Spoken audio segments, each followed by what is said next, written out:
Physics की class में अक्सर एक ऐसा सवाल आता है जो दिमाग घुमा देता है ना। बात हो रही है एक उड़ते हुए प्रोजेक्टाइल की और ग्रेविटी के एक बड़े ही अजीब से पैराडॉक्स की। चलिए आज इसी को समझते हैं। तो सवाल सीधा सा है, ग्रेविटी, गुरुत्वाकर्षण, जो हर चीज पर हर पल काम कर रहा है, उसे अचानक से एक खास मोमेंट पे इग्नोर करने को क्यों कहा जाता है? मतलब ये तो फिजिक्स के नियमों के एकदम खिलाफ लगता है ना? कुछ तो गड़बड़ है। तो चलो इस पैराडॉक्स को, इस पहेली को सुलझाते हैं, क्योंकि ये वाकई एक ऐसा नियम है जो ऐसा लगता है कि फिजिक्स के सबसे बेसिक रूल को ही तोड़ रहा है। अच्छा, सबसे पहले एक बात तो हम सब जानते हैं, राइट, कि जब भी हम किसी प्रोजेक्टाइल मोशन की बात करते हैं, सोचो एक फेंकी हुई गेंद हो या फिर तोप का गोला, तो ग्रेविटी ही वो मेन फोर्स है। वही है जो उसके पूरे रास्ते को, उसकी उड़ान को कंट्रोल करती है। तो फिर सवाल वहीं का वहीं है, अगर ग्रेविटी इतनी ही जरूरी है तो फिर उड़ान के ठीक बीच में अचानक से नियम क्यों बदल जाता है? उसे एक पल के लिए भूल जाने को क्यों कहा जाता है? हैं, इसके पीछे जरूर कोई गहरी वजह है। इस रहस्य को समझने के लिए पहले ग्रेविटी के रोल को थोड़ा और पक्का कर लेते हैं। ये वो फोर्स है जो कभी छुट्टी नहीं लेती, हमेशा मौजूद रहती है। तो देखो, ग्रेविटी का काम क्या है? ये हमेशा नीचे की तरफ खींचती है। इसकी ताकत भी कांस्टेंट रहती है, प्रिडिक्टेबल है। और हाँ, यही वो फोर्स है जो किसी भी प्रोजेक्टाइल को वो क्लासिक पैराबोलिक शेप देती है, वो घुमावदार रास्ता। और ज्यादातर फिजिक्स प्रॉब्लम्स में यही एकमात्र एक्सटर्नल फोर्स होती है जिसे हम काउंट करते हैं। और फिर आता है वो एक moment, the instant of the split. वो पल जब प्रोजेक्टाइल टूटता है या फट जाता है। और ठीक इसी पल में कहानी में एक नया और बहुत ही पावरफुल प्लेयर एंट्री लेता है। यहां पे होता है दो फोर्सेस का टकराव। एक तरफ है हमारी जानी पहचानी ग्रेविटी, जो एक एक्सटर्नल फोर्स है, कांस्टेंट है, लेकिन इस मुकाबले में रिलेटिवली छोटी है। और दूसरी तरफ है वो एक्सप्लोजन, जो एक इंटरनल फोर्स है, इंस्टेंटेनियस, यानी पलक झपकते ही हो जाती है और जबरदस्त पावरफुल है। इन दोनों में सच में जमीन आसमान का फर्क है। और इसी टकराव में छिपा है इस पूरी पहेली का राज। पता है क्या? इसका जवाब सिर्फ फोर्स की ताकत में नहीं है, बल्कि टाइमिंग में है। जी हां, समय।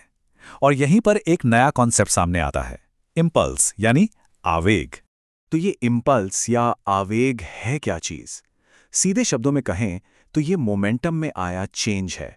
और इसका फॉर्मूला भी बड़ा सिंपल है, फोर्स को टाइम से मल्टीप्लाई कर दो, यानी फोर्स इनटू डेल्टा टी। यहां सबसे जरूरी बात यह है कि सिर्फ फोर्स ही नहीं, बल्कि वो कितनी देर के लिए लग रही है, वो टाइम, दोनों ही इक्वली इंपॉर्टेंट है।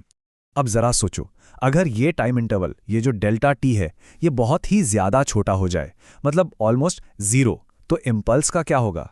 और यही मिलता है हमारा जवाब। देखो, टूटने के ठीक उस पल में वो जो टाइम ड्यूरेशन है डेल्टा टी, वो ऑलमोस्ट जीरो है। अब ग्रेविटी की फोर्स भले ही कांस्टेंट हो, लेकिन जब उसे इतने छोटे, लगभग जीरो टाइम से मल्टीप्लाई करते हैं तो उसका इंपल्स क्या होगा? निग्लिजिबल, ना के बराबर। वहीं दूसरी तरफ एक्सप्लोजन की फोर्स है तो बहुत जबरदस्त, और वो भी उतने ही कम टाइम के लिए लगती है, पर वो इतनी ज्यादा है कि उसका इंपल्स डोमिनेंट हो जाता है। मतलब उस एक पल के लिए एक्सप्लोजन का इंपल्स ग्रेविटी के इंपल्स को पूरी तरह से ओवरशैडो कर देता है। ठीक है, तो अब जब ये सीक्रेट पता चल गया है, तो देखते हैं कि इसका असल में इस्तेमाल कैसे होता है। मतलब द बिगर पिक्चर क्या है?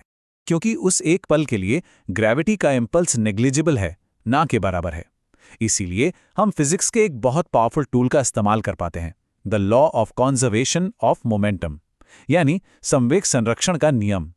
इसका मतलब सीधा सा है, विस्फोट से ठीक पहले का जो टोटल मोमेंटम था, वो विस्फोट के ठीक बाद सारे टुकड़ों के टोटल मोमेंटम के बराबर होगा। तो इसका मतलब ये नहीं है कि हम ग्रेविटी को हमेशा के लिए भूल जाते हैं, बिल्कुल नहीं। देखो प्रोसेस कैसा होता है। स्टेप 1, हम ग्रेविटी का इस्तेमाल करके ये पता लगाते हैं कि टूटने से जस्ट पहले प्रोजेक्टाइल की स्टेट क्या थी, उसकी वेलोसिटी क्या थी।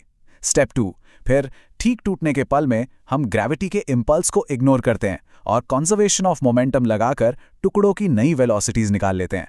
और फिर स्टेप 3, जैसे ही वो टुकड़े अलग अलग उड़ना शुरू करते हैं, हम उन पर ग्रेविटी को वापस अप्लाई कर देते हैं ताकि उनका नया रास्ता ट्रैक कर सकें। देखा, ग्रेविटी को सिर्फ एक पल के लिए इग्नोर किया जाता है। और ये सब कुछ एक बहुत ही खूबसूरत आइडिया पर आकर टिकता है कि the art of science is knowing what to ignore. मतलब साइंस की कला ही इसमें है कि ये जाना जाए कि किसे अनदेखा करना है, कैलकुलेशन को सिंपल बनाने के लिए कौन सी छोटी छोटी चीज़ों को सेफली इग्नोर किया जा सकता है, ये जानना एक बहुत ज़रूरी स्किल है।